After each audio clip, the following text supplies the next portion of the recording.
Hello बच्चों, स्वागत है आपका यूट्यूब चैनल शिक्षा द एजुकेशन पॉइंट पर।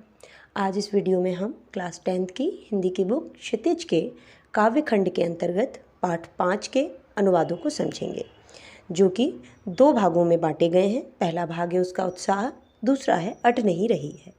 इसके रचयिता हैं श्री सूर्यकांत त्रिपाठी निराला जी। तो सबसे पहले हम उत्साह के अंतर्गत आने वाले पद्यों के अनुवाद को समझेंगे।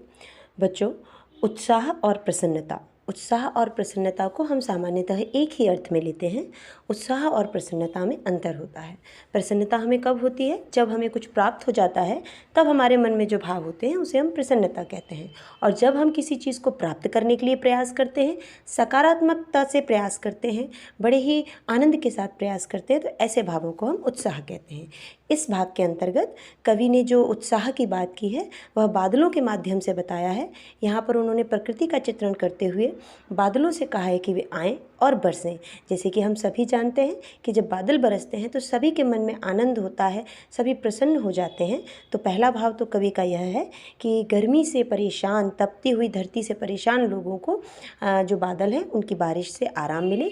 दूसरा, इसका एक जो मूल भाव है वह यह भाव है कि यह जो कविता लिखी गई थी वह गुलामी के समय लिखी थी, जब हमारा देश अंग्रेज़ों का गुलाम था उस समय लिखी थी कवि ने। और इसका जो मूल भाव है वह यह है कि आज हमारे देश में अंग्रेज़ों का शासन है और लोग उनके शासन को मजबूर होकर झेल रहे हैं, दबाव में जी रहे हैं। तो ऐसे समय में कोई ना कोई साहित्यकार आए, कोई लेखक या कवि आए जो कि लोगों में उत्साह का संचार करे, लोगों के प्रति यह प्रेरणा पैदा करे कि वे अंग्रेज़ों की गुलामी की जंजीरों को तोड़े। ऐसा उत्साह भरने वाली कविताओं का या साहित्य का सृजन कोई साहित्यकार करे। इसका मूल भाव यह भी है। तो चलिए हम इसके अनुवादों को समझते हैं। क्या लिखते हैं त्रिपाठी जी? वे ये कहते हैं कि बादल गरजो घेर घेर, घोर घोर गगन धराधर ओ। अब यहाँ पर आप सभी लोगों को ध्यान देने वाली बात है कि आपको यहाँ पर कुछ शब्दों के अर्थ भी लिखने आवश्यक होते हैं। तो मैंने आपके लिए शब्द लिख दिए हैं, आप उन शब्दों के अर्थ को ज़रूर अपनी किताब पर लिख लें, ताकि वो आप जब भी उस अनुवादों को समझें आपको उनको समझना आसान हो जाए। तो यहाँ पर घेर घेर का मतलब क्या है? घिर कर आने का मतलब है घेर घेर, और घोर का मतलब है भयानक। तो क्या कह रहे हैं कवि? वो कह रहे हैं कि बादल तुम गरजो, और कैसे गरजो? कि घिर कर आओ चारों तरफ से और भयानक ध्वनि करते हुए, घनघोर ध्वनि करते हुए आप गरजो। आगे क्या बोल रहे हैं? ललित ललित काले घुंघराले। अब यहाँ पर ललित का अर्थ क्या होता है? ललित का अर्थ है सुंदर। तो वो कैसे कह रहे हैं? ललित ललित काले घुंघराले, बाल कल्पना कैसे पाले। अब यहाँ पर वो यह कह रहे हैं कि जैसे आप पूरे आकाश में कैसे फैल जाओ, जैसे कि सुंदर सुंदर काले बाल होते हैं किसी बच्चे के। यहाँ पर कल्पना कर रहा है कवि कि जैसे बच्चे के काले काले बाल होते हैं घुंघराले, ऐसे घुंघराले बालों की तरह आप पूरे आकाश में छा जाओ। अगली पंक्ति में क्या कहते हैं कवि? विद्युत छवि उर्मे कवि नवजीवन वाले, वज्र छिपा नूतन कविता में। अब यहाँ पर जैसा कि मैंने पहले ही कहा था कि कवि बादलों के माध्यम से उस संदेश को भी देना चाह रहे हैं कि किस तरह से हमें अपने देश को गुलामी की जंजीरों से आज़ाद कराना है। तो वो कह रहे हैं विद्युत छवि उर्मे, विद्युत यानी बिजली, उर यानी हृदय में। अब यहाँ पर वो कवि को संदेश दे रहे हैं कि आप कैसी कविता लिखो कि आपके हृदय में विद्युत की छवि होना चाहिए, बिजली की सी चमक होना चाहिए। आप जो लिखें उसमें इतनी ऊर्जा होनी चाहिए कि लोगों को क्या प्राप्त हो? नवजीवन वाले लोगों को उस कविता को, उस साहित्य को पढ़कर नया जीवन प्राप्त हो, नई उमंग प्राप्त हो। वज्र छिपा नूतन कविता, और जो इंद्र का, जिसे कहते हैं ना कि इंद्र जो जिनका अस्त्र है वज्र है, बहुत कठोर है, तो वो कह रहे हैं इस तरह से आपकी कविता होनी चाहिए कि आपकी कविता में वज्र के समान कठोरता होनी चाहिए, ताकत होनी चाहिए। आपकी जो नूतन कविता यानी आप जिस नई कविता का सृजन करने वाले हैं उसमें वह शक्ति होनी चाहिए। फिर भर दो बादल गरजो, आप ऐसे ही ऊर्जा सभी लोगों में भर दीजिए। बादल तुम गरजो, अर्थात हे लेखकों, हे कवियों, आपको उस कविता का सृजन करना है। इसके बाद अगले पद में क्या बोल रहे हैं? विकल विकल उन्मन थे उन्मन। विकल से मतलब है यहाँ परेशान, उन्मन यानी अनमना सा। जब हमारा कभी किसी काम का मन नहीं होता है, हम परेशान रहते हैं, तो हमारा मन कैसा हो जाता है? कहते हैं उन्मना हो रहा है ना। तो वो वाली बात कही गई है कि विकल विकल उन्मन थे उन्मन, विश्व के निदाघ के सकल जन। अब यहाँ पर निदाघ से मतलब क्या है? गर्मी, मतलब कि गर्मी में सारे जो विश्व के लोग थे वो कैसे थे? विकल विकल थे, परेशान थे, अनमने थे, और जो धरती थी वो इतनी तप गई थी, उसकी तपन से सभी लोग परेशान थे। सकल जन यानी सभी लोग। आए अज्ञात दिशा से अनंत के घन, तप्त धरा जल से फिर शीतल कर दो बादल गरजो। वो कह रहे हैं कि तुम किसी अज्ञात दिशा से आओ हे अनंत के घन, और तप्त धरा धरती हुई जो तपती हुई धरती है उस पर जल बरसा दो, और तुम्हारे जल से इस पूरी धरती को शीतल कर दो हे बादलों गरजो। और जैसा कि मैंने कहा था कि इस कविता का मूल भाव भी है कि वह यहाँ पर कवियों से, साहित्यकारों से कह रहे हैं कि अंग्रेजी जो कष्ट दे रहे हैं, जो हम लोगों को परेशान कर रहे हैं, जिनकी गुलामी के अंतर्गत हमारे भारतवासी जी रहे हैं, वो बहुत दुखी हैं, वो बहुत विकल हैं, कष्ट में हैं। तो हे साहित्यकारों, तुम ऐसे साहित्य का सृजन करो कि जिससे इस देश के परेशान लोगों को शांति प्राप्त हो और उनके मन में एक उत्साह संचार हो, नई चेतना का संचार हो। ऐसी कविताओं का सृजन करो जिससे कि लोगों के मन शांत हों। इन अनुवादों को आपको कॉपी में कैसे लिखना है वो भी मैंने आप लोगों के लिए बना दिया है कि कम शब्दों में आप इसके भावार्थ को कैसे कॉपी में लिख सकते हैं। अब हमारा अगला भाग है इसका दूसरा, कि अट नहीं रही है। अटना यानी होता है समाना। तो यहाँ पर कवि क्या वर्णन कर रहे हैं? कवि प्रकृति का वर्णन कर रहे हैं।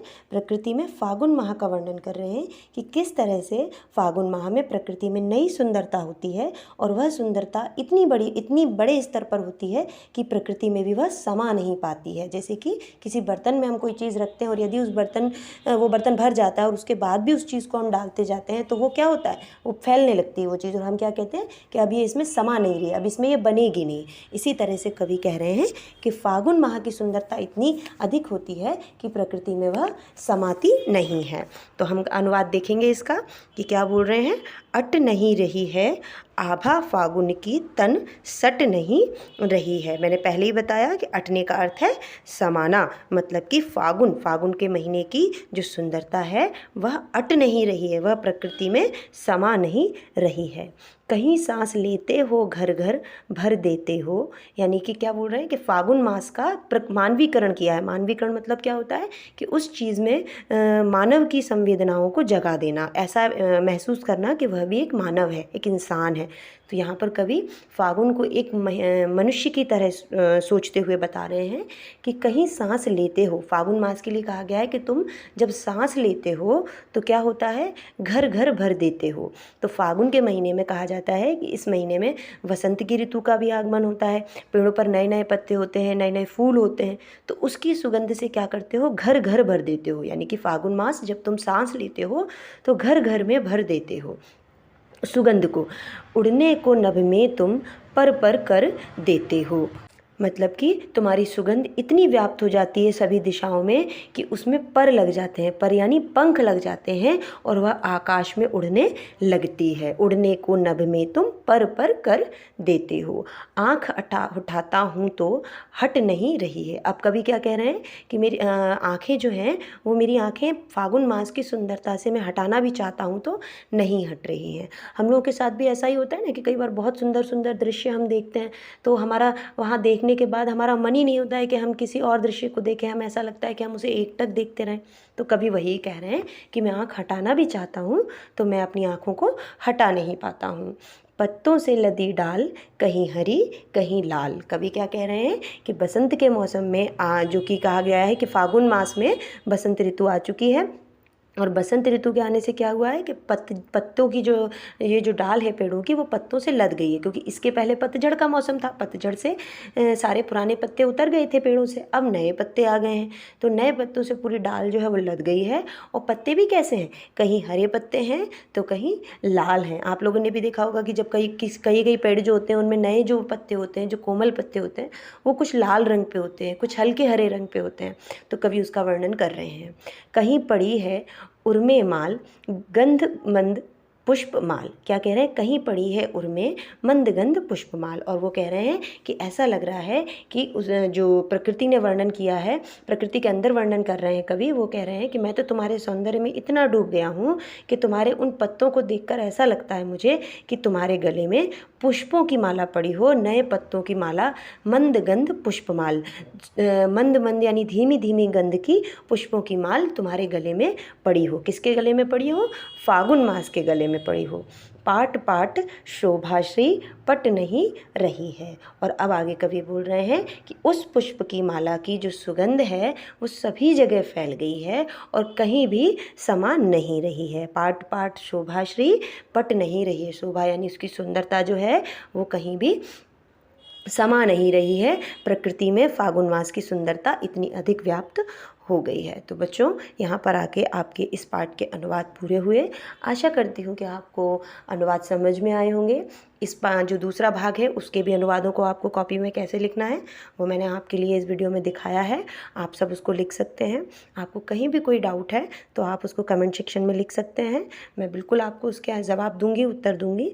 और अगले वीडियो में मैं इसी पाठ के प्रश्न उत्तर आपके लिए लेकर आऊँगी। तब तक आप इस वीडियो को अच्छे से सुने, समझ लें और अच्छा लगे तो आप अपने फ्रेंड्स को भी शेयर करें, चैनल को सब्सक्राइब कर दें। ओके बच्चों, थैंक यू।